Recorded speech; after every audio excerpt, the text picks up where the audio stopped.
Bismillahirrahmanirrahim. Assalamualaikum warahmatullahi wabarakatuh.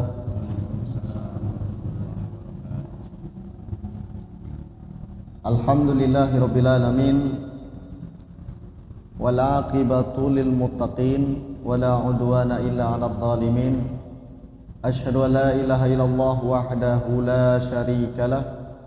Qayyumus samawati wal ardin. Wa dzul uluhiyyati wal 'ubudiyyati ala khalqihi ajma'in.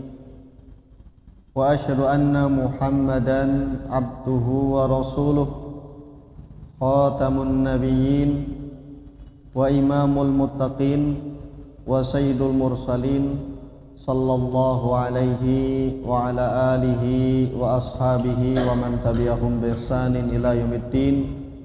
Qala Allah ta'ala: Ya ayyuhalladzina amanu ittaqullaha haqqa tuqatih wa la tamutunna illa wa antum muslimun. Ya ayyuhalladzina amanu ittaqullaha wa qulu qawlan sadida yuslih lakum a'malakum wa yaghfir lakum dhunubakum wa may yuti'illaha wa rasulahu faqad faza fawzan 'azima. Ini jendelanya ditutup, bisa ini ditutup biar suara dari luar tidak terlalu masuk.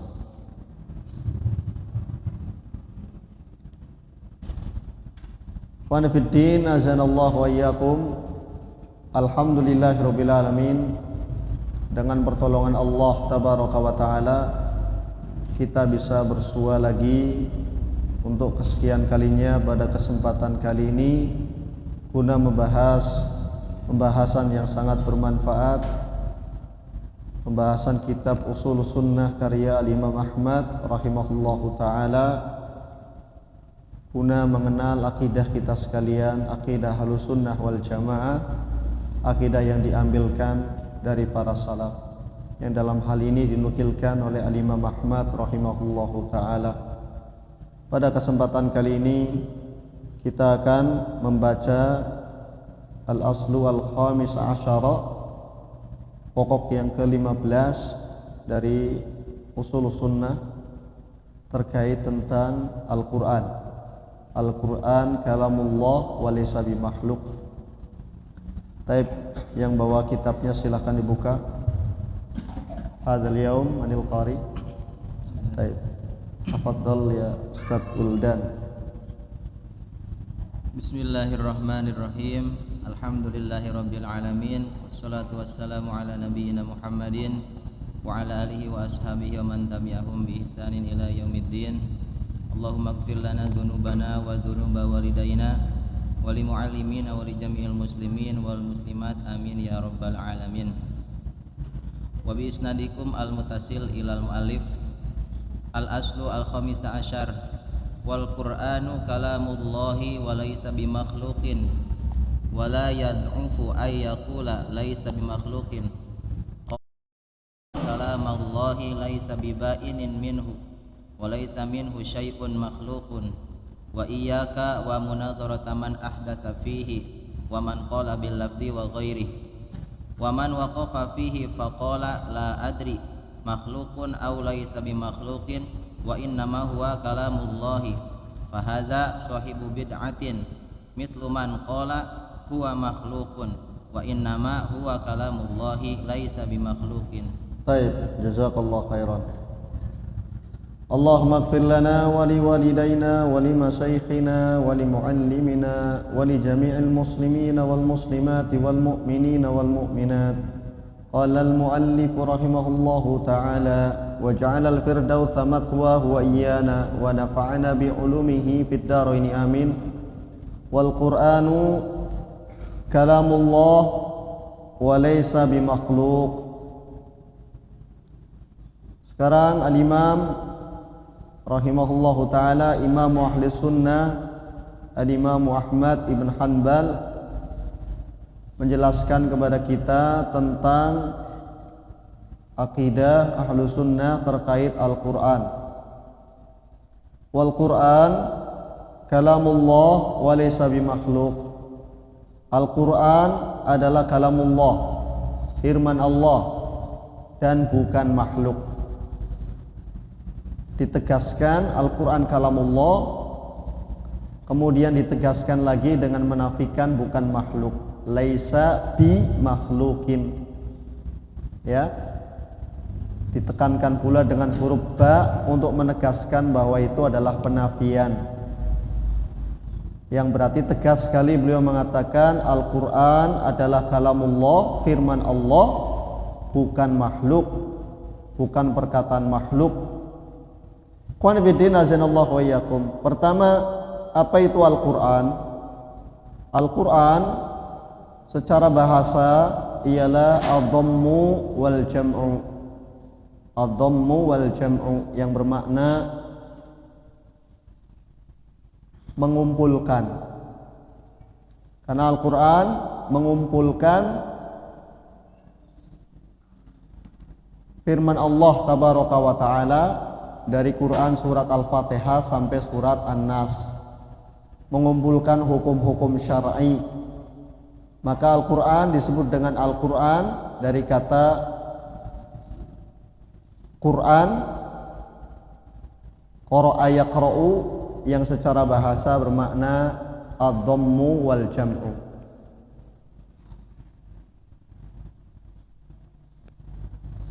Dan Al-Quran menurut definisi para ulama, yakni para ulama ahli al-usul, demikian pula ulumil Quran, mereka mengatakan huwa kalamullah al-munazzal ala Muhammadin sallallahu alaihi wasallam al-muta'abbadu bitilawatihi. Kalamullah, firman Allah yang diturunkan kepada Nabi Muhammad sallallahu alaihi wasallam. Ketika kita mendefinisikan Al-Quran kalamullah, berarti itu bukan perkataan makhluk, berarti firman Allah. Tapi firman Allah ada banyak, tidak terbatas hanya pada Al-Quran saja. Jadi firman Allah tidak terbatas ada pada Al-Quran saja.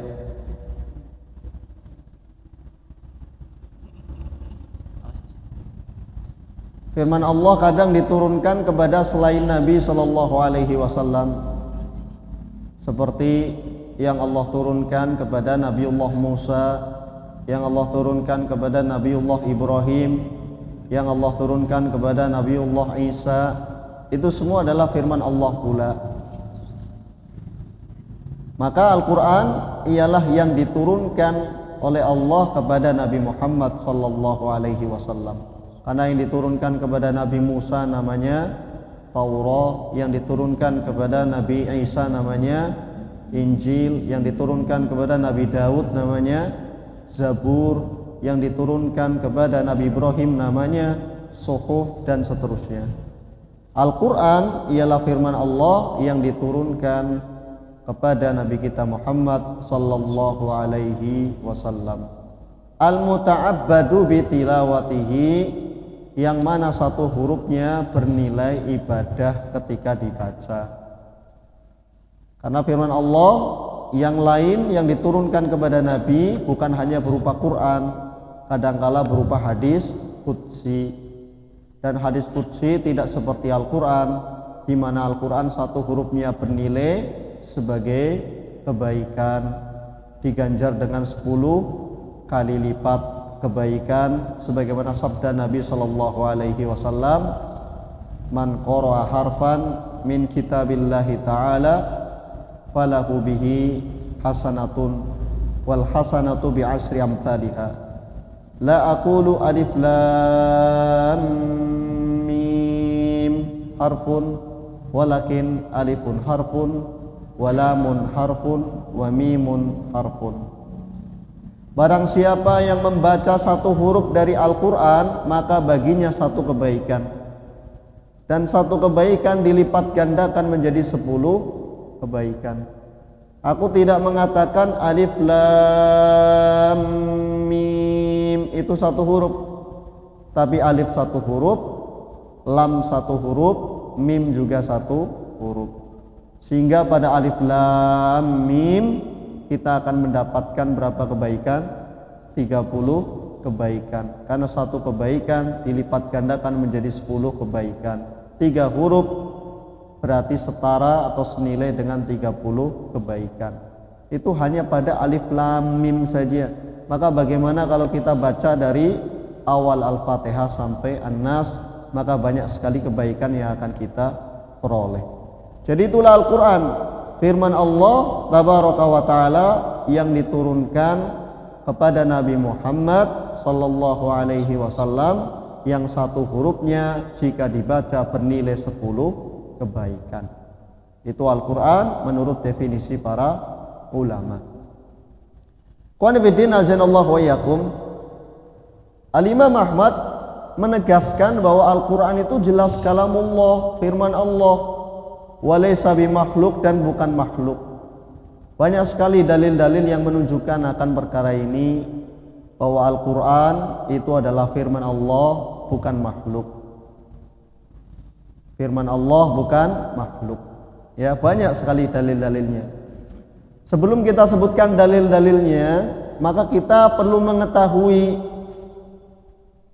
bahwa firman Allah yang dimaksud di sini itu yang seperti apa. Ini yang perlu kita ketahui. Karena firman Allah itu ada 2 macam. Yang disebut dengan kalamullah, firman Allah berupa Al-Quran yang kita ketahui ini, itu disebut sebagai firman Allah dengan 2 macamnya. Kita sebut sebagai firman Allah. Ya. Jadi yang pertama ialah masmu'un minallah biwasitatin, dan yang kedua masmu'un minallah bila wasitatin. Disebut dengan firman Allah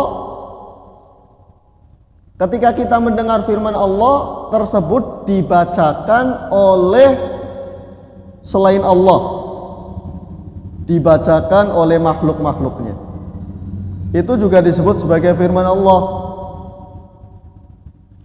Jadi meskipun dibacakan oleh Jibril, dibacakan oleh Nabi, dibacakan oleh sahabat, dibacakan oleh tabi'in, dibacakan oleh tabi'ut tabi'in, dibacakan oleh para ulama, dibacakan oleh imam, dibacakan oleh khatib, semua yang dibacakan, meski yang membaca manusia, tapi konten yang dibacakan disebut dengan kalamullah, firman Allah Tabaraka wa Ta'ala.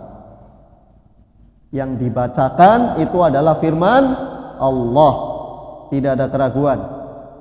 Ya, ini jenis yang pertama, yakni firman Allah yang kita dengar dari selain Allah, yang kita dengar dari makhluk-makhluknya. Yang dibaca disebut juga dengan firman Allah meskipun dibacakan oleh selain Allah. Kemudian jenis yang kedua, masmu'un minallahi bila wasitatin, yakni firman Allah yang kita dengar secara langsung dari Allah. Yang didengar secara langsung dari Allah itu jelas tanpa ada keraguan adalah firman Allah Tabaraka wa Ta'ala. Sebagaimana Jibril mendengar langsung dari Allah, sebagaimana Nabi kita Muhammad sallallahu alaihi wasallam mendengar langsung dari Allah pada malam pada malam Isra dan Mi'raj, sebagaimana Musa mendengar langsung firman Allah bil wadil muqaddasi tuwa, sebagaimana orang yang beriman nanti kelak di akhirat juga mendengar langsung firman Allah, sebagaimana Adam ketika berbicara dengan Allah juga mendengar langsung firman Allah. Maka firman Allah di sini disebutkan oleh Allah secara langsung tanpa ada perantara. Itu juga jelas dikatakan sebagai firman Allah. Paham Bapak-bapak? Paham insyaallah ya. Jadi firman Allah disebut firman Allah itu dari lafadznya, dari maknanya, dari hurufnya, dari suaranya, semua ma'aninya itu adalah firman Allah tabaraka wa ta'ala. Jadi firman Allah tabaraka wa ta'ala yang difahami oleh ahlu sunnah wal jamaah ialah lafaz dan makna yang disebutkan oleh Allah tabaraka wa ta'ala dengan huruf dan suara yang didengar. Tapi ketika kita mengucapkan suara tersebut dinisbatkan kepada Allah, huruf dinisbatkan kepada Allah, maka kita yakin bahwa itu bukan makhluk. Karena dinisbatkan kepada siapa? Kepada Allah tabaraka wa ta'ala. Jadi yang dipahami oleh ulama ahlu sunnah wal jamaah, firman Allah adalah lafaz, makna, huruf dan suara yang didengar dari Allah tabaraka wa ta'ala, dan semua itu bukan makhluk melainkan sifat dari salah satu sifat Allah yang mulia. Paham sampai di sini? Paham tidak? Taib. Jadi harus memahami makna dari firman Allah tabaraka wa ta'ala ini dengan baik ya, supaya tidak salah persepsi sebagaimana yang difahami oleh golongan yang menyimpang semacam Mu'tazilah seperti yang akan kita sebutkan biidznillah ta'ala. Taib. Jadi meskipun itu didengar dari selain Allah atau yang kita dengar secara langsung dari Allah, jika itu memang firman Allah, kita katakan sebagai firman Allah, bukan perkataan makhluk. Bukan perkataan makhluk. Dalil yang dijadikan pegangan oleh para ulama ahlus sunnah wal jamaah untuk menetapkan keyakinan ini, di antaranya firman Allah dalam Quran surat At-Taubah ayat yang ke-6. At-Taubah ayat yang ke-6. Allah Ta'ala berfirman, wa in ahadum minal musyrikin astajaraka fa'ajirhu hatta yasma'a kalam Allah. Dan jika salah seorang musyrik di antara orang-orang musyrik meminta suaka kepada kamu, hai Muhammad, maka berilah dia suaka sehingga dia bisa mendengar kalam Allah, mendengar firman Allah, agar orang kafir bisa pula mendengar firman Allah. Allah sebutkan hingga mereka bisa mendengar firman Allah. Nah sekarang orang-orang kafir ketika mendengar firman Allah itu dibacakan oleh siapa? Oleh makhluk, oleh kaum muslimin, oleh imam, oleh nabi, oleh sahabat. Maka ketika para imam, nabi, sahabat membacakan Al-Quran, meskipun itu dengan suara makhluk, tapi konten yang dibaca itu adalah disebut dengan kalamullah, firman Allah. Kertas ini adalah makhluk, kertas makhluk biasa, kertas. Pena, tinta itu adalah makhluk. Tapi ketika kita gunakan untuk menulis Al-Quran, maka yang tertulis itu adalah firman Allah. Dada manusia, jantung terdiri dari daging dan juga darah, otot dan seterusnya, itu adalah makhluk.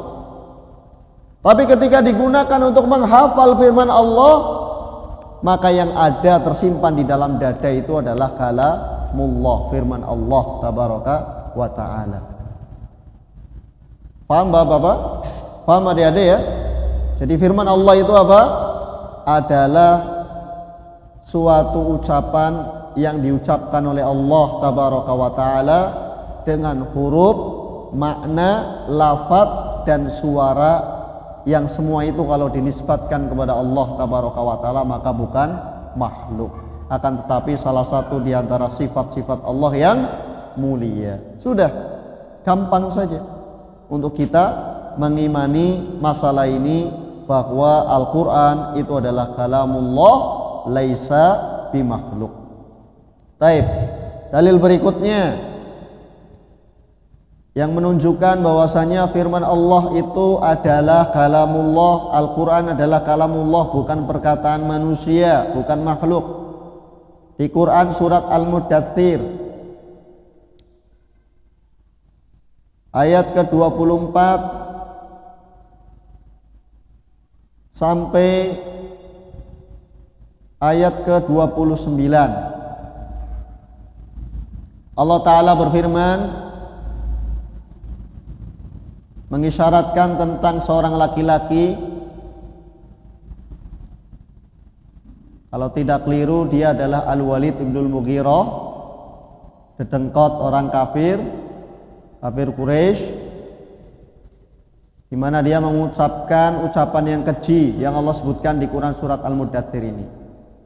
Ia mengatakan sebagaimana Allah isyaratkan, faqala in hadza illa sihrun yu'thar in hadza illa qaulul bashar sa'uslihi saqar wa ma adraka ma saqar la tubki wa la tadar lawahatul lil bashar. Dan dia mengatakan sesungguhnya yang dibacakan Muhammad itu adalah sihir yang mempengaruhi manusia. Itu tidak lain hanya ucapan manusia. Apa balasan dari orang yang mengucapkan ucapan seperti ini? Sa'uslihi saqar. Baik. Apa wajhul istidlal dari ayat ini? Perhatikan baik-baik, Bapak-bapak, adik-adik sekalian, bahwa Al-Walid ibnul Mughirah menganggap Al-Quran itu makhluk dengan mengatakan itu bukan firman Allah tapi ucapan manusia, bikinan siapa? Muhammad sallallahu alaihi wasallam, ya, laknatullahi alaihi alal Walid.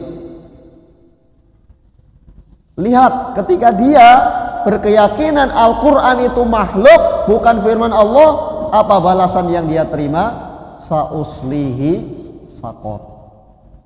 Maka kami akan, yakni aku, Allah akan masukkan dia ke dalam neraka saqar. Wa ma adraka ma saqar la tubki wa la tadar lawahatul lil bashar. Tahukah kalian apa itu neraka saqar? Ini neraka yang tidak akan menyisakan daging manusia kecuali dilalap habis dan mengelupaskan semua kulit manusia. Naudzubillahi min dzalik. Perhatikan wajhul istidlal dari ayat ini penting sekali, bahwa ketika Al-Walid ibnul Mughirah memandang Al-Quran itu adalah makhluk, perkataan manusia, bukan perkataan Allah, maka Allah sangat murka. Dan Allah berjanji akan memasukkan orang-orang yang seperti ini keyakinannya ke dalam neraka saqar. Maka mafhum mukhalafah dari ayat ini ialah bahwa Al-Quran itu bukan perkataan manusia. Ketika Allah menafikan Al-Quran bukan perkataan manusia, berarti Al-Quran itu perkataan Allah, firman Allah tabaraka wa ta'ala. Jadi benarlah apa yang dikatakan oleh Al-Imam Ahmad rahimahullahu ta'ala. Beliau mengatakan wal Qur'anu kalamullahi wa laysa bimakhluk. Dan Al-Quran itu adalah firman Allah dan bukan makhluk. Wala yad'ufu an yaqula laysa bimakhluk. Dan jangan lemah untuk kita katakan Al-Quran itu kalamullah, bukan makhluk. Jangan lemah, karena beliau hidup di suatu zaman di mana fitnah khalqul Quran itu merajalela. Keimanan seorang muslim sedang diuji ketika itu, bapak-bapak sekalian, di mana madhab Mu'tazilah dijadikan madhab resmi pemerintah. Orang-orang yang dekat dengan para khalifah ialah orang-orang yang berpemahaman Mu'tazilah, yang berpandangan bahwa Al-Quran itu adalah makhluk. Apakah pandangan Mu'tazilah terkait Al-Quran itu dan juga pandangan sekte yang lain terkait dengan Al-Quran? Mu'tazilah mereka mengatakan firman Allah itu adalah makhluk, lafadz dan maknanya. Mereka mengatakan lafadznya, maknanya semua itu adalah makhluk. Na'udzubillahi min dzalik. Fal Qur'anu ma'a kaunihi kalam Allah illa annahu indahu makhluk lafzuhu wa ma'nahu. Wa qalu inna Allah ta'ala lamma kallama Musa wa nadahu qailan fil ayah falamma qada Musa al-ajala wa sara bi ahlihi anasa min janibit turi naran qala li ahlihim quthu inni anastu naran la'alli atikum minha bi khairin la'alli atikum minha bi khabarin aw jadwatin minan nari la'allakum tastalun. Falamma ataha nudiya min syati'il wadil aymani fil buq'atil mubarakati minasy syajarah ayya Musa inni anallahu rabbul alamin. Mereka mengatakan qalu innallaha khalaqal kalama fi syajarah fanadat Musa. Jadi ketika Allah tabaraka wa taala berkehendak untuk berbicara dengan Musa, kata mereka Allah menciptakan suara yang suara itu terdengar di balik pohon, dan pohon itulah yang akhirnya memanggil Musa dengan mengatakan inni anallahu rabbul alamin. Ini ajaib. Musa, sesungguhnya aku adalah Allah Rabb semesta alam. Ini gimana ini? Ya? Masa ada pohon mengaku sebagai Allah? Masa ada pohon mengaku sebagai Allah, Rabb semesta alam? Ini bagaimana logika mereka? Orang-orang Mu'tazilah. Mereka mengatakan bahwa Allah menciptakan suara yang didengar oleh Musa. Dan mereka berkeyakinan Al-Quran itu adalah makhluk, baik lafadz ataupun maknanya. Na'udzubillahi min dzalik. Demikian pula Al-Jahmiyah sependapat dengan mereka. Ya, Jahmiyah dan Mu'tazilah semua sama mengatakan bahwa Al-Quran itu adalah makhluk. Adapun Al-Asy'ariyah tadabdabu, ya.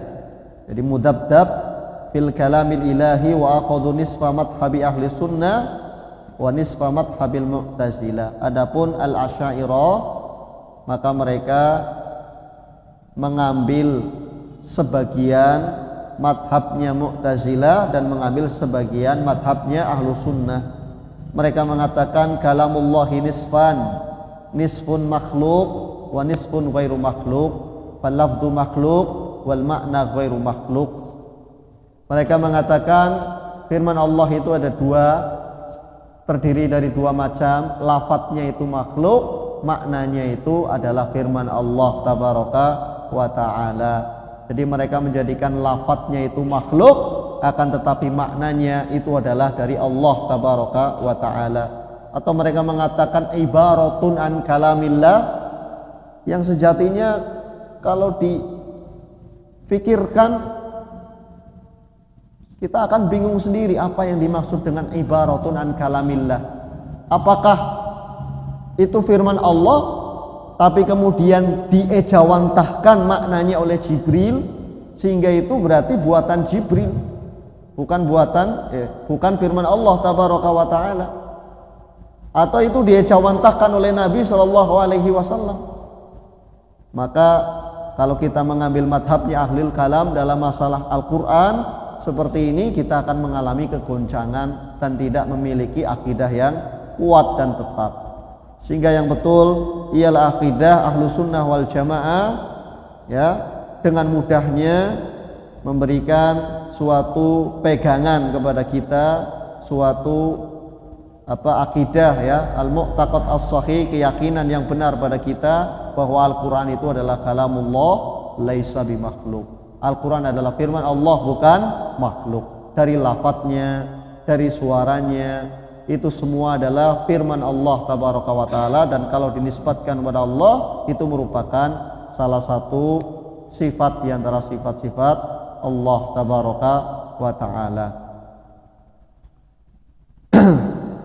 Taib, kita lanjutkan. qala fa inna kalamallahi laisa biba'inin minhu. Sesungguhnya firman Allah itu tidak terlepas darinya, sehingga dikatakan sebagai makhluk begitu. Tapi itu adalah sifat yang Allah tabaraka wa taala senantiasa disifati dengan sifat tersebut. Karena sifat kalam itu memiliki dua tinjauan, boleh menjadi sifat dzatiyah atau menjadi sifat ikhtiyariyah atau fi'liyah ikhtiyariyah. Jadi sifat kalam itu kadangkala menjadi sifat dzatiyah, karena Allah senantiasa disifati dengan sifat kalam. Allah maha mampu untuk berbicara, akan tetapi Allah berbicara sesuai dengan ikhtiar Allah, sesuai dengan apa? Keinginan dan kehendak Allah. Kapanpun Allah ingin berbicara, maka Allah akan berbicara. Ya. Maka sifat kalam bisa ditinjau dengan dua tinjauan, bisa menjadi sifat dzatiyah, yakni Allah tabaraka wa taala senantiasa disifati dengan sifat kalam, tapi kapan Allah berbicara itu terkait dengan sifat ikhtiyariyah, ya, sifat fi'liyah ikhtiyariyah.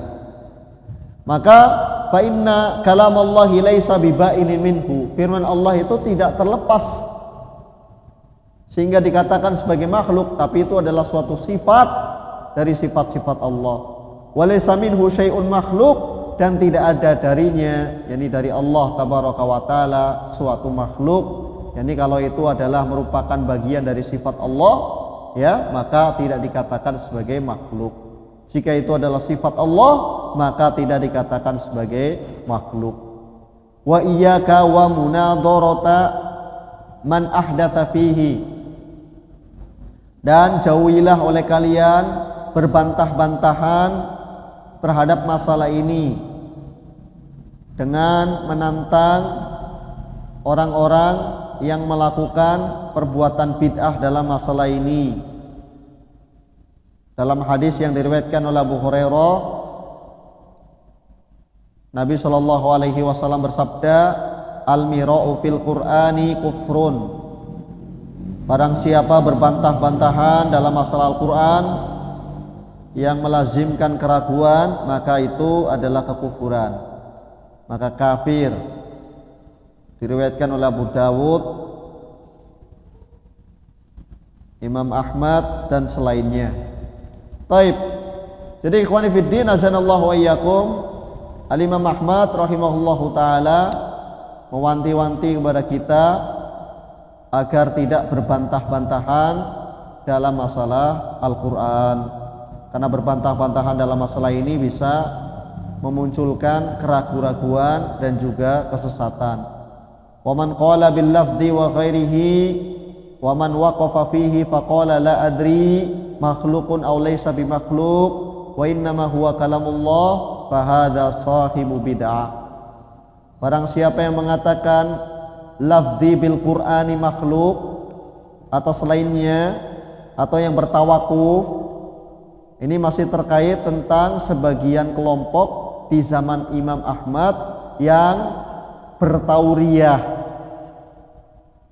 yakni ingin lepas dari hukuman yang akan diberikan oleh orang-orang yang menentang madhabnya Mu'tazilah, menentang madhabnya pemerintah, karena madhab resmi pemerintah ketika itu adalah Mu'tazilah. Barang siapa yang mengatakan Al-Quran adalah kalamullah laisa bimakhluk, maka akan disiksa. Seperti Imam Ahmad pun mengalami penyiksaan, akan dihukum, dipenjara, dicambuk dan seterusnya. Maka sebagian ulama ada yang mengambil tauriyah dengan mengatakan lafzi bil Quran makhluk, yakni suara saya itu adalah makhluk. Suara saya ketika saya membaca Quran, suara saya adalah makhluk. Kalau suaranya memang makhluk, tapi Al-Qurannya itu adalah kalamullah. Kata Imam Ahmad rahimahullahu ta'ala, orang yang seperti ini bertauriyah itu sama saja seperti ahli bid'ah. Kenapa? Karena dia tidak berani menegaskan secara nyata bahwa Al-Quran itu adalah kalamullah laisa bimakhluk. Memang kita katakan suara yang kita ucapkan ini adalah makhluk. Kertas yang kita pakai ini adalah makhluk. Tinta yang kita pakai adalah makhluk. Tapi ketika suara ini kita gunakan untuk membaca Quran, maka yang dibaca ini sekarang adalah kalamullah. Kertas kita pakai untuk menulis Al-Quran, tinta yang kita pakai untuk menulis Al-Quran, maka yang tertulis itu sekarang adalah kalamullah. Hati yang kita pakai untuk menghafal Al-Quran, maka yang disimpan di dalam hati kita itu adalah kalamullah, adalah firman Allah tabaraka wa ta'ala. Sebagaimana yang Allah Ta'ala sebutkan tadi di Quran surat At-Taubah, wa in ahadun minal musyrikin astajaraka fa'ajirhu hatta yasma'a kalam Allah. Dan jika ada seorang laki-laki dari kalangan musyrik meminta suaka pada Muhammad, berilah dia suaka hingga dia bisa mendengar firman Allah. Dari mana dia mendengar? Dari manusia, dari suara makhluk. Tapi ketika dinisbatkan kepada firman Allah, maka itu disebut dengan kalamullah laisa bi makhluk. Jadi tidak ada iskal dalam masalah ini insyaallah taala ya. Pokoknya selagi yang dibacakan itu adalah Al-Qur'an, kita sebut sebagai apa? Kalamullah. Selagi yang ditulis itu adalah Al-Qur'an, maka yang tertulis itu adalah kalamullah. Selagi yang dihafal dalam hati itu adalah Al-Qur'an, maka yang dihafal itu adalah kalamullah laisa bi makhluk. Sehingga kita tidak perlu ragu lagi untuk menetapkan bahwa itu adalah kalamullah laisa bi makhluk. Karena tauriyah ini akan menjadikan orang-orang awam itu tersesat. Itu yang dikhawatirkan oleh Imam Ahmad. Sehingga mereka pun akhirnya akan bermadhabkan seperti madhabnya Mu'tazilah dengan mengatakan Al-Quran itu apa? Makhluk. Maka supaya orang-orang awam itu tidak tersesat, Imam Ahmad pun menegaskan di awal, dan bahkan beliau rela untuk disiksa habis-habisan demi mempertahankan akidah Al-Quran itu adalah kalamullah laisa bi makhluk. Bayangkan, apa kita ridho? Naudzubillahi min dzalik. Berkeyakinan seperti keyakinannya Al-Walid bin Al-Mughirah yang mengatakan Al-Quran itu adalah perkataan manusia yang akan dibalas oleh Allah dengan neraka sakor. Naudzubillahi min dzalik. Tentu kita tidak ridho bermadhabkan seperti madhabnya siapa? Al-Walid bin Al-Mughirah. Bahkan kita bermadhabkan seperti madhabnya Imam Ahmad bahwa Al-Quran itu adalah kalamullah laisa bi makhluk. Fahada sahibu bid'atin, maka orang-orang yang mengatakan seperti ini, yakni bertauriyah, tidak mengatakan secara jelas sehingga menyesatkan manusia, dia juga dikatakan sahibu bid'ah. Mithlu man qala huwa makhluk, itu sama saja seperti yang mengatakan bahwa Al-Quran itu adalah makhluk. Ya, wa innama huwa kalamullah laisa bi makhluk. Bahkan kita tegaskan Al-Quran itu adalah kalamullah, firman Allah, dan bukan makhluk. Taib wasil, sekarang kita baca keterangan dari Syekh Abdullah Al-Jibrin. Tafadhal ya Ustaz. Qala syarih minal masailil lati takallama fiha al-awwaluna wal akhiruna aidan al-Qur'anu. Fa ahlus sunnati ala annahu kalamullahi anzalahu Allahu ala qalbi nabiyhi sallallahu alaihi wasallam. Takallama Allahu bihi haqiqatan wa umira bi kitabatihi fil lauhil mahfudzi. Wa kadzalika umira bi kitabatihi fis suhufi wa fis suhufi wa fil masahifi. Fa huwa la yakhruju an kaunihi kalamullah. Taib. Minal masailil lati takallama fiha al-awwaluna wal akhirun, di antara permasalahan yang diperbincangkan oleh para ulama yang terdahulu dan yang akhir ya, para ulama salaf yang terdahulu dan para ulama kontemporer ialah tentang Al-Quran. Fa ahlu sunnati ala annahu kalamullah. Ahlu sunnah jelas meyakini bahwa Al-Quran itu adalah kalamullah. Di antara dalilnya disebutkan oleh muallik surat At-Taubah ayat ke-6 seperti yang kita sebutkan. Anzalallahu ala qalbi nabiyhi sallallahu alaihi wasallam. Yang Allah turunkan firman Allah tersebut kepada Nabi kita Muhammad sallallahu alaihi wasallam untuk dihafalkan di dalam hatinya. Inna sanulqi alaika qaulan tsaqila. Sesungguhnya kami hai Muhammad akan memberikan kepada kamu perkataan yang sangat berat, yakni Al-Qur'an.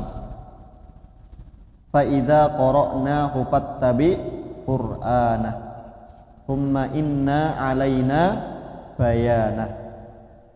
Dan jika dibacakan kepada kamu Al-Qur'an hai Muhammad, maka ikutilah bacaan tersebut, kemudian kamilah yang akan menjelaskan makna-maknanya. Itu adalah Al-Quran yang Allah Tabaraka wa Ta'ala turunkan melalui malaikat Jibril kepada Nabi kita Muhammad sallallahu alaihi wasallam. Itu adalah kalamullah laisa bimakhluk. Takallamallahu bihi haqiqatan. Yang Allah mengucapkannya itu secara hakiki dengan suara yang didengar, dengan huruf dan suara yang didengar oleh makhluknya. Dan ketika kita sandarkan suara dan huruf tersebut kepada Allah, kita tidak katakan itu sebagai makhluk, tapi sebagai salah satu di antara sifat Allah. Karena itu adalah kalamullah laisa bi makhluk. Dan di antara kekhususan firman Allah Tabaraka wa Ta'ala, perbedaan firman Allah Tabaraka wa Ta'ala dari perkataan makhluknya ialah bahwasanya firman Allah Tabaraka wa Ta'ala akan didengar oleh seluruh makhluk, baik yang jauh maupun yang dekat akan mendengar firman Allah Tabaraka wa Ta'ala dengan suara yang sama. Tidak seperti suara makhluk yang semakin dekat suaranya semakin keras, semakin jauh maka suaranya semakin lirih. Itu adalah suara makhluk. Tidak demikian dengan suara yang dinisbatkan kepada Allah yang merupakan sifat Allah, maka akan didengar oleh orang yang jauh seperti orang yang dekat itu mendengarnya. Sebagaimana hal ini disebutkan dalam hadis yang sahih, diriwayatkan oleh Al-Bukhari dalam Khalqu Af'alil Ibad, demikian pula dalam Al-Adab Al-Mufrad, diriwayatkan pula oleh Ahmad dalam Musnadnya, Ibnu Abi Asim dalam As-Sunnah, At-Tabrani dalam Al-Awsat dan selainnya. Suatu hadis Nabi sallallahu alaihi wasallam menyebutkan, "Tsumma yunadihim bisautin yasma'uhu man ba'uda kama yasma'uhu man qaruba." Kemudian Allah Tabaraka wa Ta'ala akan memanggil mereka, yakni manusia di padang mahsyar, manusia seluruhnya, dengan suatu suara yang didengar oleh orang yang paling jauh seperti orang yang paling dekat mendengarnya. Jadi suaranya sama, tidak seperti suara makhluk. Kalau saya berbicara, maka yang paling dekat akan terdengar lebih nyaring dan lebih jelas. Yang paling jauh maka mungkin bisa jadi tidak mendengar suara saya. Itu suara makhluk, tapi tidak suara yang dinisbatkan kepada Allah Tabaraka wa Ta'ala. Itu adalah sifat Allah, maka akan didengar orang yang jauh sama seperti orang yang dekat mendengarnya, ya. Jadi ya, itu diantara perbedaan ya antara suara Allah Tabaraka wa Ta'ala dengan suara makhluk. Suara Allah jika dinisbatkan kepada Allah, maka itu adalah sifat Allah dan bukan makhluk, dan tidak serupa dengan makhluk. Di antara ketidakserupaannya tadi bahwa suara makhluk semakin dekat semakin nyaring, semakin jauh semakin lirih, tapi tidak dengan suara Allah tabaraka wa taala yang merupakan sifat Allah yang mulia. Maka Allah pun berbicara secara hakiki dan tidak boleh kita bayangkan seperti apa Allah berbicara. Karena Allah itu tidak serupa dengan makhluk. Kita hanya mengimani sebagaimana yang Allah tetapkan, bahwa Allah tabaraka wa taala berfirman, berbicara pada Musa, berbicara pada Nabi, berbicara pada Jibril, berbicara dengan makhluk-makhluknya. Kita imani. Tapi bagaimana Allah berbicara, itu sudah di luar logika kita. Maka untuk kaifiat kita serahkan pada Allah dengan tetap menetapkan bahwa Allah itu memiliki sifat kalam. Wa amara bi kitabatihi fil lauhil mahfuz, dan Allah tabaraka wa taala memerintahkan makhluknya yakni al-qalam untuk menuliskan firman Allah tersebut pada lauhul mahfuz. Demikian pula Al-Qur'an. Wa kadzalika amara bi kitabatihi fis suhufi wa fil masahifi. Demikian pula Allah tabaraka wa taala memerintahkan Nabi sallallahu alaihi wasallam untuk menuliskan Al-Qur'an di lembaran-lembaran suhuf, di lembaran-lembaran mushaf. Maka Nabi sallallahu alaihi wasallam pun memerintahkan para sahabatnya untuk menulis Al-Qur'an, kemudian dikumpulkan di masa Abu Bakar As-Siddiq radhiyallahu taala anhu, dan dikumpulkan kembali dengan satu mushaf yang semuanya baku berpegang pada mushaf tersebut, yakni di masa Utsman ibn Affan radhiyallahu taala anhu, sehingga dikenal sebagai Rasm Utsmani. Maka itu adalah semuanya kalamullah, firman Allah yang dituliskan di lauhul mahfuz atau dituliskan di suhuf, di mushaf, semua itu disebut sebagai kalamullah. Fa huwa la yakhruju an kaunihi kalamullah. Maka semua itu tidak keluar dari statusnya dia itu sebagai firman Allah tabaraka wa ta'ala. Wasil.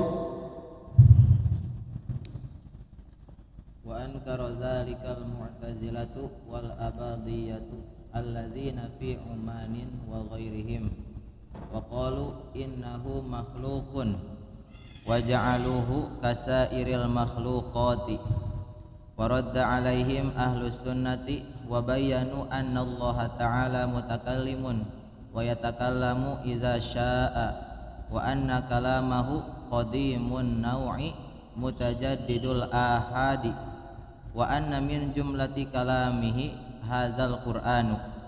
Wa raddu ala man qala innahu makhluqun wa kadzalika ala man tawaqqafu wa qalu la nadri amakhluqan aw ghairu makhluqin bal amaru bil jazmi annahu ainu kalamillahi wa qalu innahu minhu bada'a wa ilaihi ya'udu fala yajuzu ay yuj'ala syai'un minhu makhluqan la lafzihi wala ma'nahu bal kulluhu kalamullahi takallama bihi haqiqatan wa yuthabbituna sifatal kalami anna Allah ta'ala mutakallimun kama yasha'u wa yatawaqqafuna an kaifiyati kalamihi awit tadakhulu fil asya'il ghaibiyati allati la tuballighuhul afhamu wa yaqulun nukila ilmu dzalika ilallahi ta'ala.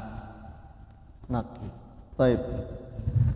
Wa ankara dzalika al-mu'tazilatu wal abadiyatu alladzina fi Umman wa ghairuhum, ya, ghairuhum karena dia atafnya ke Mu'tazilah, ya. Dan sekte Mu'tazilah serta al-abadiyah, yakni sekte Mu'tazilah kontemporer atau sempalan dari Khawarij, karena punya usul sama hampir seperti Khawarij dan juga Mu'tazilah 11-12 yang sekarang banyak muncul di Oman, di negara Oman, ya. Di negara Oman itu banyak sekte Al-Abadiyah. Mereka mengatakan Al-Quran itu adalah makhluk. Wa ghairuhum, dan selain mereka dari orang-orang yang bermadhabkan seperti madhabnya mereka. Wa qalu innahu makhluk, mereka mengatakan, semua menyatakan bahwa Al-Quran itu adalah makhluk. Wa ja'aluhu kasairil makhluqat, dan mereka menjadikan Al-Quran itu seperti makhluk-makhluk Allah yang lain. Na'udzubillahi min dzalik. Al-Quran adalah kalamullah, laisa bi makhluk. Wa radda alaihim ahlus sunnati, dan ahlu sunnah pun membantah mereka. Wa bayyanu anna Allah ta'ala mutakallimun, dan mereka menjelaskan, yakni ahlu sunnah, bahwa Allah itu mutakallimun, Allah itu berbicara. Allah itu berbicara. Wa yatakallamu idza syaa, dan berbicaranya Allah itu sesuai dengan kehendaknya. Kapan Allah ingin berbicara, maka Allah berbicara. Kapan Allah tidak ingin berbicara, maka Allah tidak berbicara. Oleh karenanya mereka menyebut wa anna kalamahu qadimun nau'i mutajaddidul ahad. Jadi kalam kalau dari sifat dzatiyah itu adalah qadimun nau', itu sifat yang senantiasa melekat pada zat Allah tabaraka wa taala, tidak terpisah darinya. Itu nama qadimun nau'. Yani Allah tabaraka wa taala sejak zaman azali senantiasa disifati dengan sifat kalam. Allah tabaraka wa taala sejak zaman azali senantiasa disifati dengan sifat kalam. Mutajadidul ahadi, yani Allah tabaraka wa taala senantiasa berfirman kapanpun Allah inginkan, kapanpun Allah kehendaki.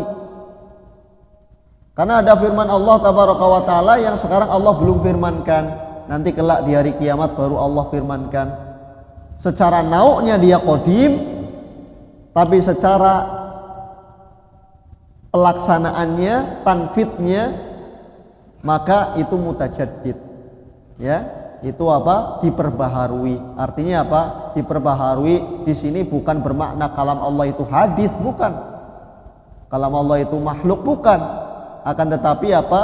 Akan tetapi Allah berbicara kapanpun Allah inginkan, kapanpun Allah kehendaki. Itulah yang dimaksud dalam perkara ini. Ya, sesuai dengan kehendak Allah tabaraka wa taala, ya, dan sesuai dengan keinginan Allah. Wa anna min jumlati kalamihi hadzal Qur'an, dan termasuk di antara firman Allah itu Al-Qur'an yang kita baca ini. Itu adalah salah satu di antara firman Allah. Karena firman Allah itu bukan hanya Quran. Firman Allah yang Allah sebutkan kepada Nabi Musa adalah Taurat. Yang Allah sebutkan kepada Nabi Isa berupa Injil. Yang Allah sebutkan kepada Nabi Daud berupa Zabur. Yang Allah sebutkan kepada Nabi Idris, kepada Nabi Ibrahim berupa Suhuf. Ya. Maka itu semua adalah firman Allah. Belum firman Allah yang Allah tabaraka wa taala sebutkan pada makhluk-makhluk Allah yang lain yang hanya Allah yang tahu. Ya, yang hanya Allah tabaraka wa taala yang maha tahu. Baik.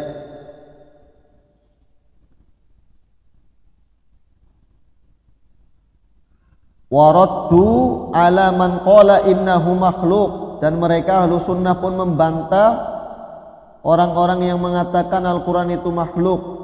Wa kadzalika ala man tawaqqafu, demikian pula terhadap kelompok yang bertawakuf, yakni tidak ingin mengatakan makhluk atau bukan makhluk, tidak tahu makhluk atau bukan makhluk. Wa qalu la nadri a makhluqan aw ghairu makhluk, kami tidak tahu apa Al-Quran itu makhluk atau bukan makhluk. Dibantah pula firqah yang seperti ini. Bal umiru au amaru juga boleh. Bal amaru bil jazmi annahu ainu kalamillah, bahkan mereka ahlu sunnah memerintahkan manusia untuk bil jazmi, dengan jazm, penuh keyakinan, tidak ada keraguan bahwa Al-Quran itu adalah ainu kalamillah, kalamullah hakiki, ya, tanpa ada keraguan dan bukan makhluk.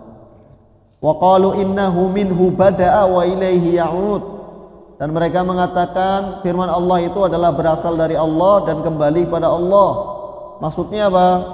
Maksudnya itu adalah salah satu di antara sifat Allah.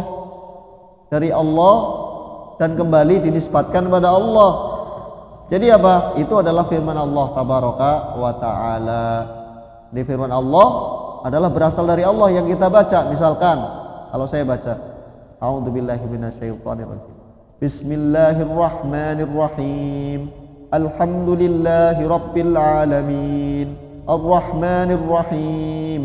Maliki yaumiddin. Ini firman Allah.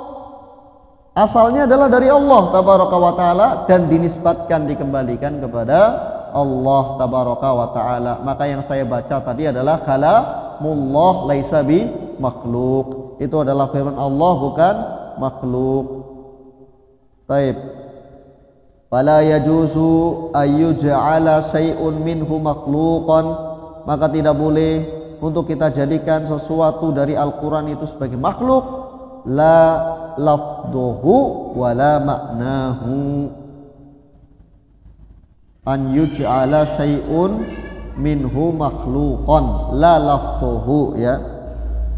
Jadi lafduhu di situ karena la-nya di situ dia maktuf, ya, atifah kepada makhluqan. La lafduhu wa la maknahu. Tidak lafadznya, tidak pula maknanya. Jadi kita tidak jadikan lafadznya sebagai makhluk, maknanya makhluk, tidak. Bahkan kita katakan semua itu adalah kalamullah laisa bimakhluk, bal kulluhu kalamullah takallama bihi haqiqatan. Bahkan itu semua adalah firman Allah yang Allah firmankan secara hakiki. Wa yuthbituna sifatal kalam annallaha ta'ala mutakallimun kama yasha. Dan mereka ahlu sunnah mengitsbat, menetapkan sifat kalam bagi Allah, dan Allah berbicara kapanpun Allah berkehendak. Wa yatawaqqafuna an kaifiyati kalamihi. Akan tetapi mereka pun bertawakuf terhadap kaifiyat, bagaimana cara Allah berbicara. Ketika berbicara tentang kaifiyat, ahlu sunnah tawakuf. Tapi ketika berbicara tentang mengitsbat sifat yang ada dalam Quran dan sunnah, maka ahlu sunnah pun menetapkan sesuai dengan apa yang Allah tetapkan, sesuai dengan apa yang Nabi SAW tetapkan, tanpa memalingkan makna, ya, dari makna aslinya. Maka kita tetapkan sifat tersebut tanpa kita serupakan sifat tersebut dengan sifat makhluk, karena kaifiat, ya, kita sandarkan kepada Allah tabaraka wa ta'ala. Jadi madhabnya ahlu sunnah itu adalah tafwidul kaifiyah, la tafwidul makna. Sebagian firqah mereka menyangka bahwa madhabnya salaf itu, yakni amirru ala dhahirihi, amirru ala dhahirihi, yakni jadikan itu apa adanya seperti dhahirnya. Kata mereka seperti dhahirnya maksudnya adalah tafwid al makna. Jadi yaitu dibaca saja tapi tidak ada maknanya, begitu kata sebagian firqah. Tidak demikian. Yang dimaksud oleh para salaf dengan amirruha ala dhahiriha, yakni kita membaca, ya, ayat-ayat sifat itu seperti dhahirnya, itu maksudnya kita mentafwid kaifiyahnya tapi maknanya kita tetapkan. Jadi kalau misalkan dalam suatu ayat disebutkan Allah memiliki wajah, ya kita tetapkan Allah memiliki wajah, tapi kaifiyat wajah Allah seperti apa kita tidak menetapkannya, alias memasrahkan kaifiyatnya kepada Allah tabaraka wa ta'ala. Jadi madhabnya ahlussunnah ialah tafwid al kaifiyah, la tafwid al makna. Mentafwid yakni menyandarkan kaifiyat, tidak menyandarkan makna. Adapun makna maka mereka menetapkan sesuai yang Allah tetapkan. Awit tadakhuli fil asya'il ghaibiyati allati la tablughu al afham. Atau mereka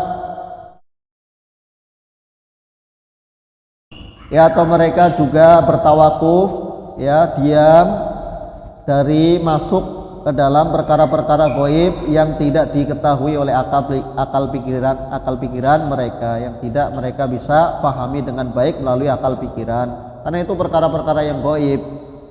Nakilu ilma dzalika ilallahi ta'ala, dan kita menyerahkan, ya, dari kata wakala, jadi menyerahkan, menyandarkan ilmu itu semua, yakni kaifiyat itu semua kepada Allah tabaraka wa ta'ala. Wallahu ta'ala alam bissawab.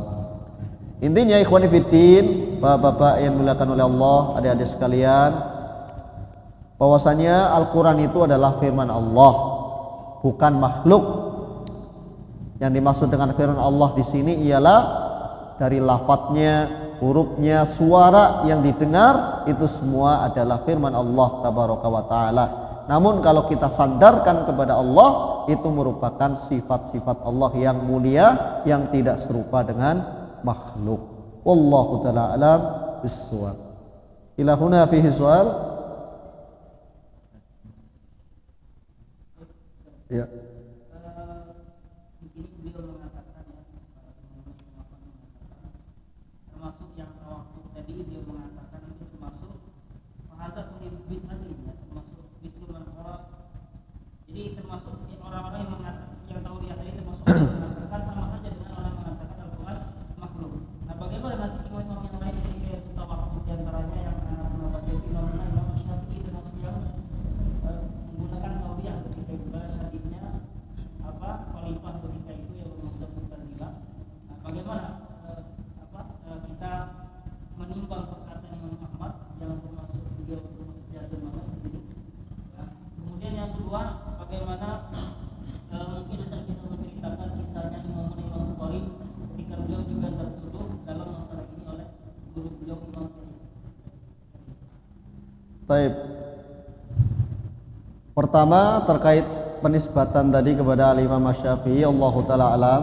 Sebatas yang saya tahu, beliau sudah wafat sebelum fitnah ini muncul. Al-Imam Syafi'i wafat pada tahun 204 Hijriah, ya, dan fitnah ini muncul setelah itu. Jadi penisbatan kepada Imam Syafi'i perlu ditinjau lagi dalam masalah ini, karena masalah Al-Quran makhluk itu tidak muncul ketika Imam Syafi'i masih hidup, tapi setelah itu. Maka penisbatannya perlu dicek kembali. Adapun imam-imam yang lain memang dinisbatkan kepada Imam Al-Bukhari, ya, dan beliau pun terfitnah akhirnya karena ucapan beliau tadi yang mengatakan lafzi bil Qur'ani makhluk. Lafaz saya terhadap Al-Qur'an itu adalah makhluk, dengan tidak menjazm seperti yang dicontohkan oleh Imam Ahmad rahimahullahu taala. Yang akhirnya Imam Bukhari mendapat fitnah, ya, melalui pernyataan beliau ini oleh sebagian gurunya, hingga akhirnya beliau pun diusir, ya, dari kota Naisabur ketika itu, ya, hingga akhirnya pun beliau diusir dan sampai wafat beliau dalam kondisi keterasingan rahimahullahu taala rahmatan wasiatan, hingga akhirnya beliau sebelum akhir kehidupan beliau menulis kitab untuk membantah semua itu, yakni kitab Khalqu Af'alil Ibad. Intinya ikhwan fillah asanallahu wa iyyakum, itu semua ijtihad, ya, yang dilakukan oleh para ulama, ya. Imam Ahmad sendiri pun di sini beliau beristihad dengan sangat kuat, tujuannya tidak lain untuk saddud dzari'ah. Itu yang perlu kita pahami dari ucapan beliau. Beliau tegas dalam masalah ini, bahkan rela untuk dicambuk, rela untuk disiksa mempertahankan akidah ini. Beliau rela, yang mengorbankan semua jiwa raga beliau untuk mempertahankan akidah bahwa Al-Quran itu kalamullah laisa bi makhluk, agar orang lain yang tidak sependapat dengan beliau itu tidak mampu menyesatkan orang-orang awam. Tujuannya untuk saddud dzari'ah tadi, ya, untuk apa? Saddud dzari'ah.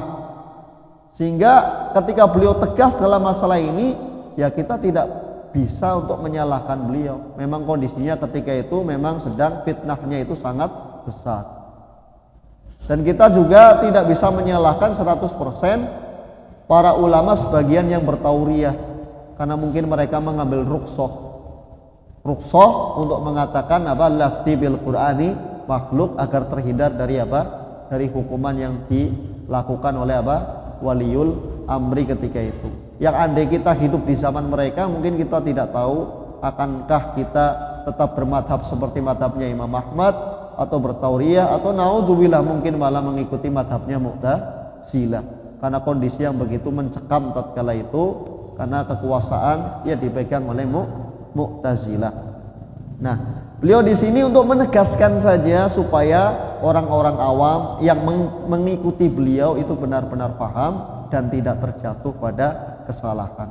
Sehingga yang benar dalam masalah ini memang al-jazm, bukan tauriyah, tapi kita tidak menyalahkan 100% para ulama yang mengambil rukhsah dengan bertauriyah. Ya, semua beristihad sesuai dengan kadarnya masing-masing. Wallahu taala alam bisawab, dan kita berdoa semoga Allah mengampuni dosa-dosa mereka semua dan dosa-dosa kita sekalian. Amin ya rabbal alamin. Naam. Baik. Ya. Waalaikumsalam warahmatullahi wabarakatuh.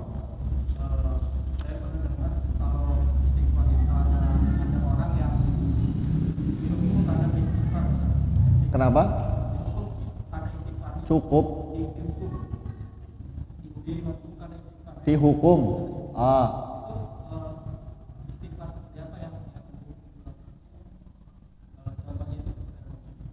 Maksudnya diberikan musibah karena istighfarnya.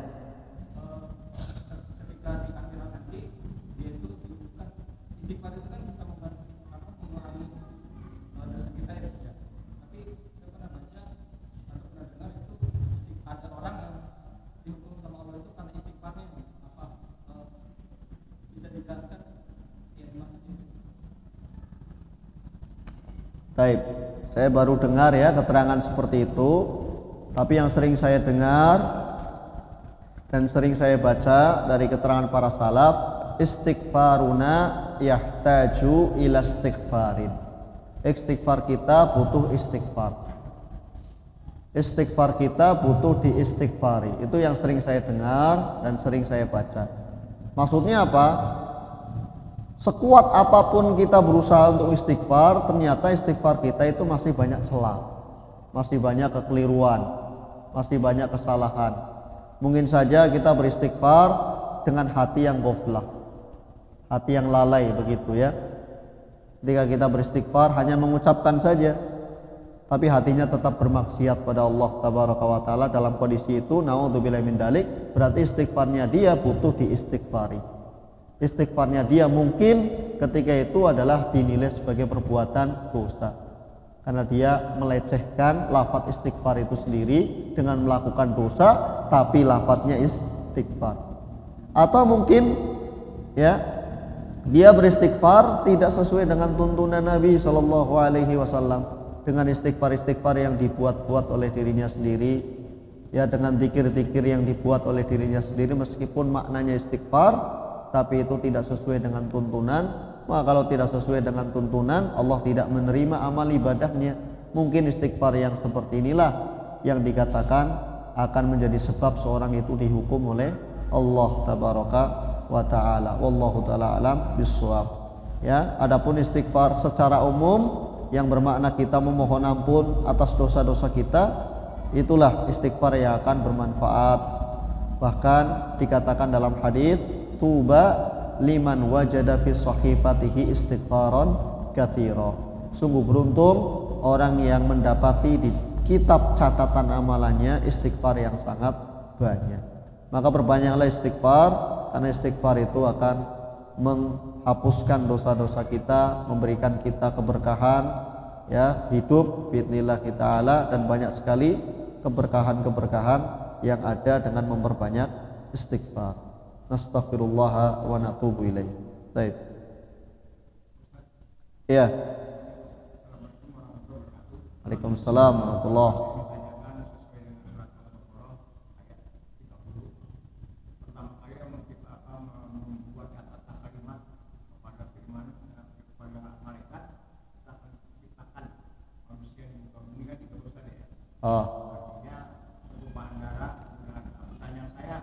Firman sebelum nabi yang lain itu kata-kata itu sudah diubahkan kalimat sama Allah ke situ. Apa tujuannya? Allah menciptakan manusia dan kata-kata firman ini yang sudah sebelumnya atau sesudahnya itu sudah malaikat menciptakan manusia. Allah berfirman ini kalimat kata-kata yang surat Al-Baqarah, firmannya adalah para malaikat, aku akan ciptakan. Iya. Iya. Pertanyaannya, Pertanyaannya, apakah memang sudah artinya kata-kata itu sebelum nabi-nabi kan Allah sudah menunjukkan surat-surat firman itu sudah disusun atau di Al-Quran karena sebelum itu sudah ada kata-kata yang itu. baik, ya. Intinya semua yang terjadi sudah ditulis, Pak. Semua yang terjadi itu sudah ada di Lauhul Mahfuz.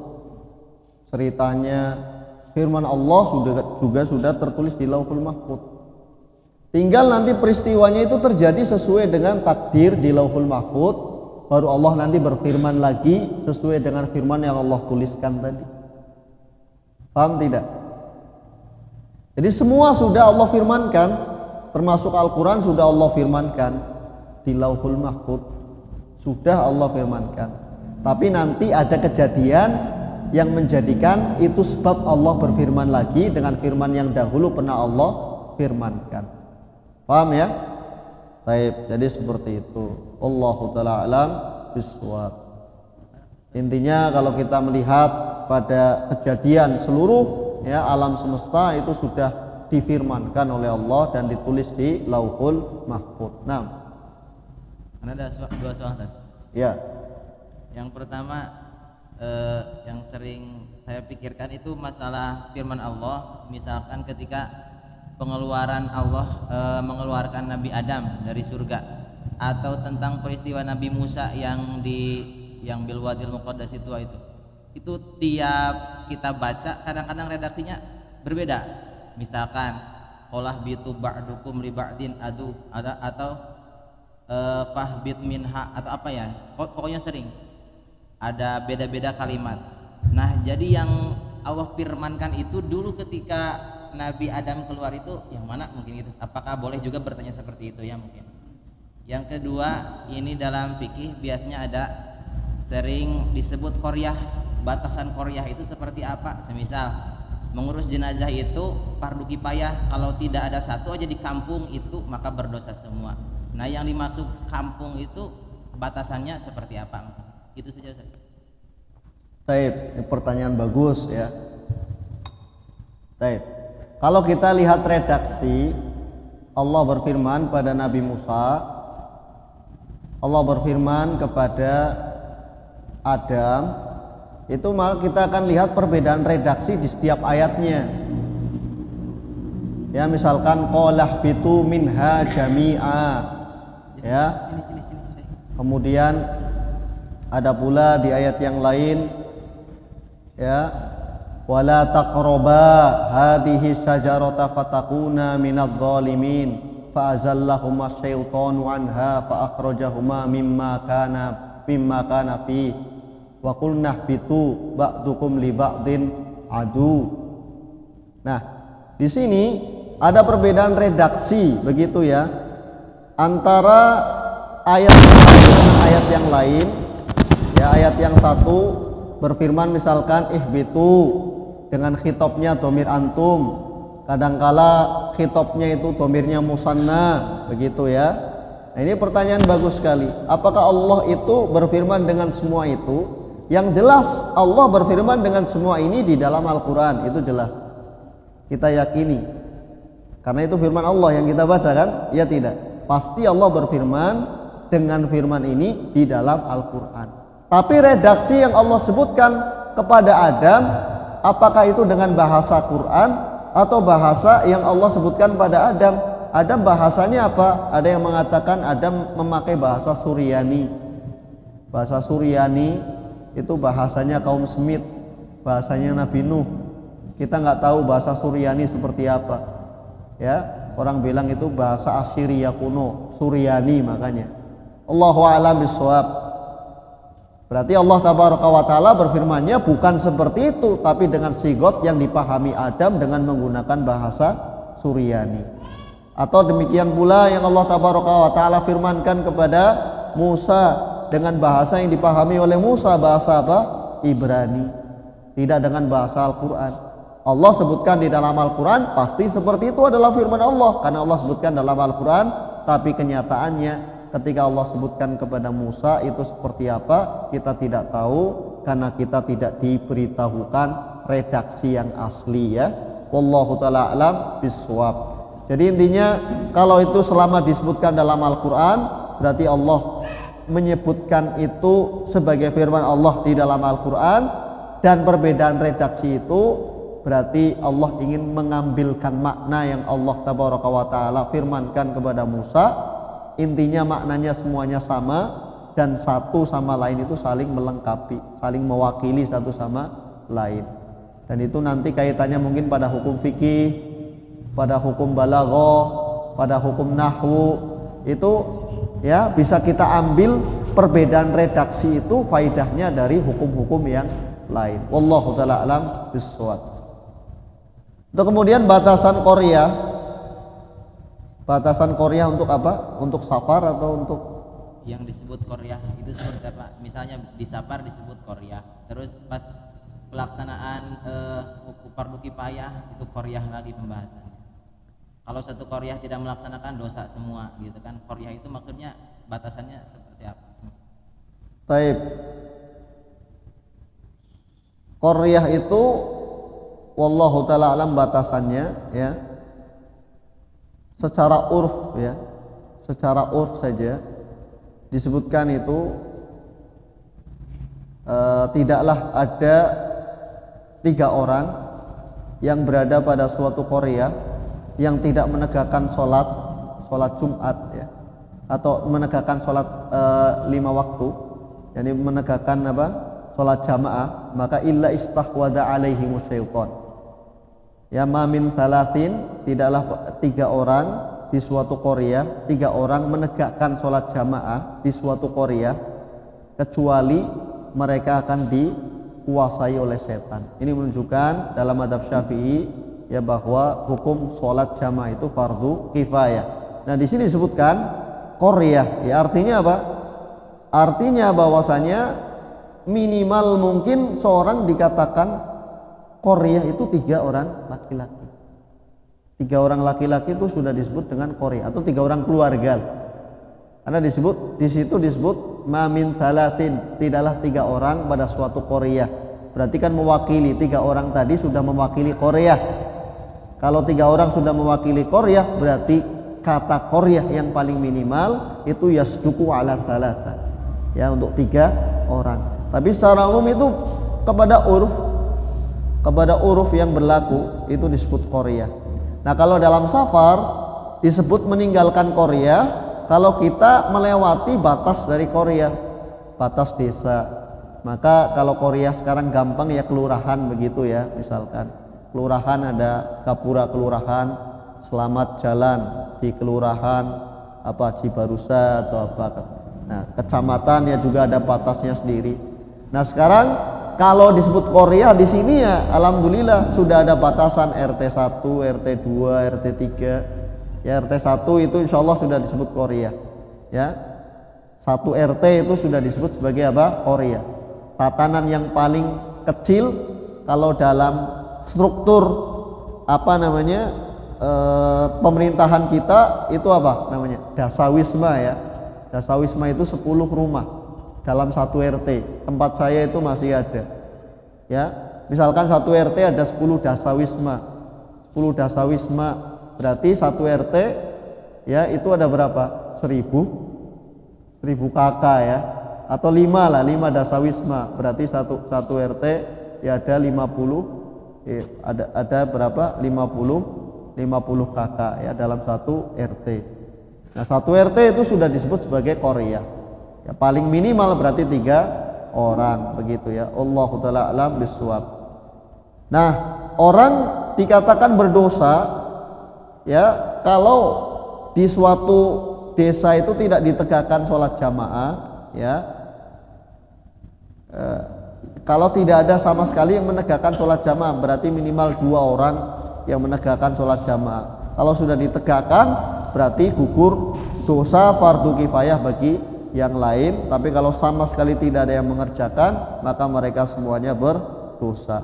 Demikian pula dalam pengurusan jenazah, kalau misalkan ada 2 orang ya sudah mengurus jenazah tapi belum cukup, maka berapa sampai mencukupi?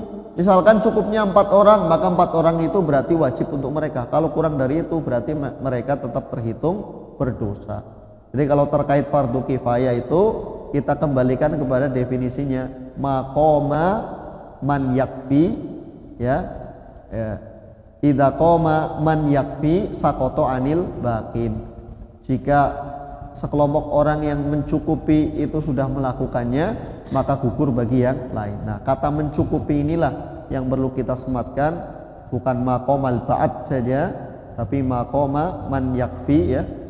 Maqama man yakfi saqata anil baqin. Wallahu taala alam bisawab. Mudah-mudahan bisa menjawab pertanyaan antum. Baik Bapak-bapak, Adik-adik yang semoga kita senantiasa dirahmati oleh Allah Tabaraka wa Ta'ala, kita cukupkan. Semoga bermanfaat, kurang lebihnya mohon maaf. Subhanakallahumma wa bihamdika asyhadu an la ilaha illa anta astaghfiruka wa atubu ilaik. Assalamualaikum warahmatullahi wabarakatuh.